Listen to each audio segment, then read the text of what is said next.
In just a moment, I'll speak to the former business secretary and long-time leading light of the Conservative Eurosceptic right, Jacob Rees-Mogg. And a little later, we'll hear from the former Northern Ireland secretary during the Labour government, Peter, now Lord Mandelson.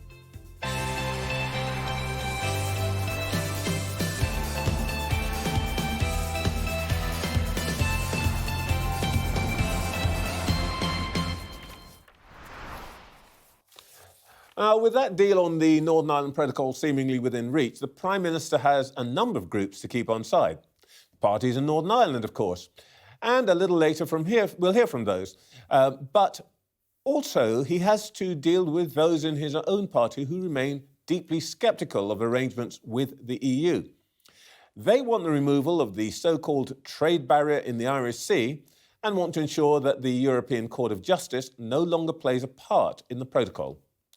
Jacob Rees-Mogg has long been one of the leading lights of that wing of the party. The former business secretary joins me now. Good morning, Mr. Rees-Mogg. Good morning, Mr. Phillips. Now, I know we haven't seen the exact detail yet, but can you imagine yourself supporting any version of a deal that has a role for the European Court of Justice? Well, it depends very much on the position of the DUP, that under the Good Friday Belfast Agreement, it set out that there must be cross-community consent, and this requires a majority in both communities.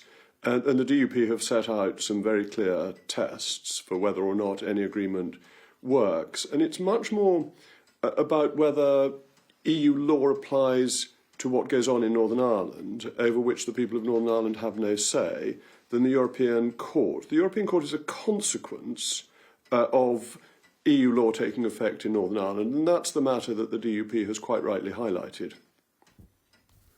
So you can see some kind of arrangement where, for example, if the EU wants to make changes in trade arrangements, it might consult the Northern Ireland Assembly so that the democratic deficit about which the DUP is concerned is to some extent remedied. The actual involvement of the EU in policy and legislation is not in and of itself a red line.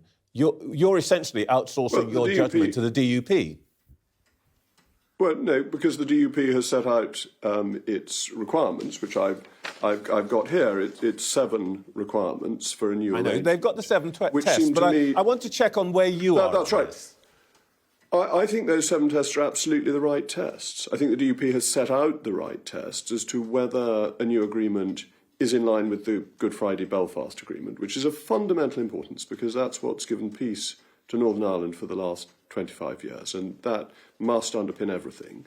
But also whether Northern Ireland will have the same arrangements under Article 6 of the Act of Union as the rest of the United Kingdom, which has been the law of this country since the early 19th century, whether laws in Northern Ireland should be made by the people of Northern Ireland or of the United Kingdom rather than imposed upon them by the European Union.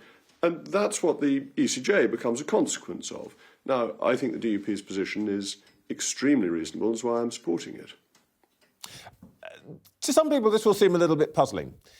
If the elected government in Westminster, which is the highest democratic expression, if I can put it that way, of the union, decides it likes the deal, it will accept it, it might be possible that one party or another, or some members of your own political party, don't fancy it very much.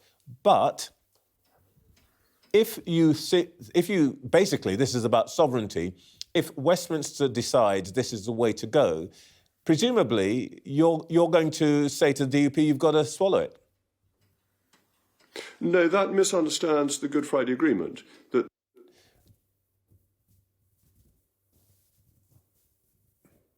there's an agreement there that has led to peace, as I said, for 25 years. That means you need cross-community consent. And there was a very clear promise that there would be no change to the constitutional arrangements of Northern Ireland without that cross-community consent. And the Northern Ireland Protocol itself says that it is subsidiary to the Good Friday Agreement. So that's really very important. And this, I think, alters the tone of the question that you're asking. Of course.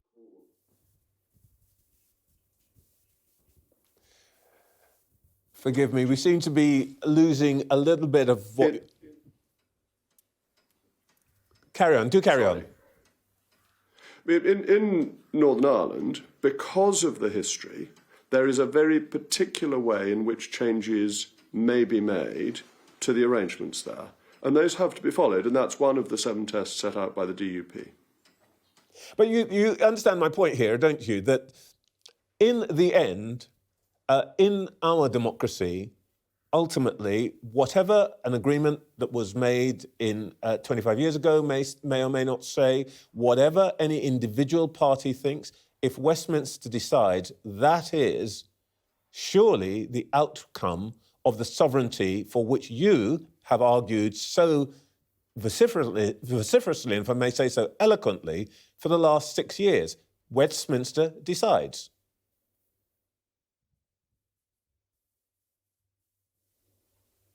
Friday Agreement, which is co-guaranteed by the British government. So you would be expecting His Majesty's government to tear up something it had already agreed to. So, of course, there is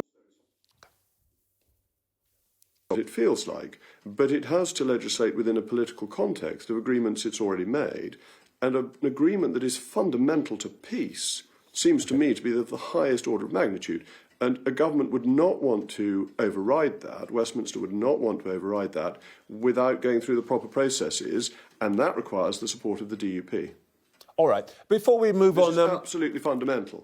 Before we move on, I want to talk to you about the economy, but just very quickly, you will probably be aware that the former Prime Minister, Boris Johnson, has had something to say about all of this morning.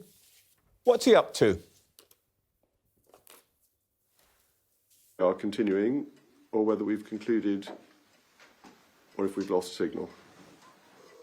Do carry on. I think I can still hear you, Mr. Rees-Mogg. I was asking you, what do you think that the former Prime Minister Boris Johnson is up to? It is not usual for a former leader to intervene in this way at such a delicate moment.